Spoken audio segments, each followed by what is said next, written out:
கட்டி சூடா ஊதுவத்தி ஐயா உனக்கு உனக்கு புனித காந்த மல ஜோதி காணும் யோகம் எனக்கு கட்டி சூடா ஊதுவத்தி ஐயா உனக்கு உனக்கு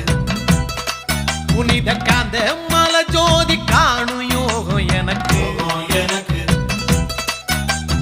எட்டடுக்கு மாளிகையோ பொன்பொருளோ எதுக்கு எட்டரோடும் துட்டரோடும் வாழ வேண்டி இருக்கு காலடியை சேர்ந்து புட்டா போதும் ஐயா எனக்கு